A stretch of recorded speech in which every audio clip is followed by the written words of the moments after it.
Welcome to this deep dive into the runtime capabilities of SCED-X, the extensible scheduler framework for the Linux kernel.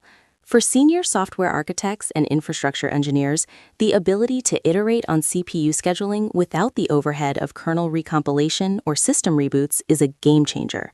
Traditionally, changing a scheduler meant a full kernel patch and a risky deployment.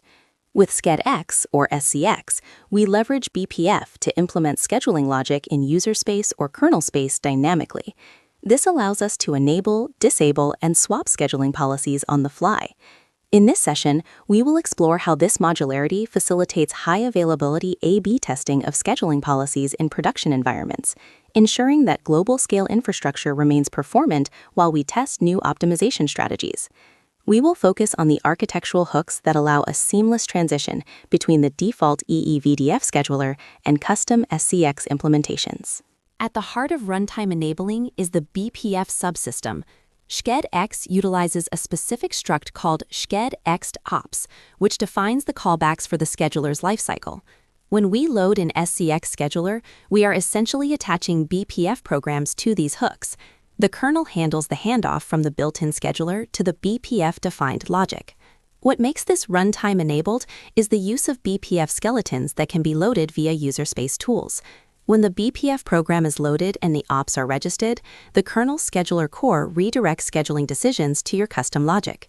If the program is detached or crashes, the system doesn't panic. It gracefully falls back to the default Linux scheduler.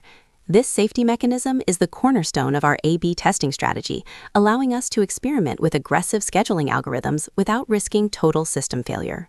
To enable a scheduler at runtime, we invoke the SCX-ops enable function. This process involves verifying the BPF bytecode, ensuring all required symbols are resolved, and then performing a synchronized transition across all CPUs. The transition is not instantaneous for every task at once, but is managed such that the run queues are migrated safely. We can monitor this transition through the syskernel debug SCED-X interface. During the enabling phase, the system ensures that no tasks are lost between the old and new scheduling domains. This is critical for infrastructure engineers managing thousands of microservices, where a single lost task could lead to a cascading failure. We can also pass configuration parameters during this enabling phase to tailor the scheduler to specific hardware topologies, such as NUMA nodes or hybrid CPU architectures. A key requirement for senior architects is the blast radius limitation. If a custom scheduler encounters an error, such as a BPF program exceeding its complexity limit or a logical deadlock, SCED-X provides an automatic exit path. When an SCX scheduler exits, the kernel detects the unregistration of the ops and immediately reverts to the default eBPF or CFS scheduler. This happens in the order of microseconds. This exit to default path is what allows us to run A/B tests on live production traffic. We can intentionally trigger an exit to test the robustness of the fallback.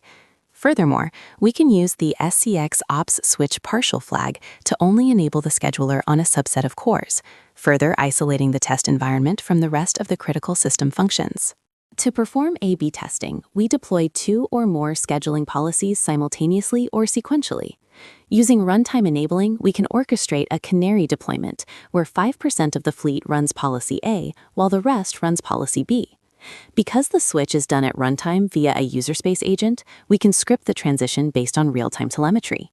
For instance, if policy A shows a 10% increase in P99 latency, the agent can automatically disable it and revert to the baseline. This level of automation is essential for global scaling. We often use a control group on standard eBPF and experiment groups on various SCX variants. The metrics are then aggregated to determine which policy optimizes for our specific workload, whether it is high-throughput batch processing or low-latency web serving. You cannot manage what you cannot measure. When enabling SCX policies, we must track specific kernel-level metrics. These include task wake-up latency, run queue pressure, and context switch overhead. SCED-X exposes these via BPF maps that can be read by tools like Prometheus or custom eBPF exporters. During an A/B test, we look for the scheduling efficiency ratio, which compares the time a task spends waiting in a run queue versus its actual execution time. By monitoring these at the point of enabling and disabling, we can catch performance regressions that only manifest under high load.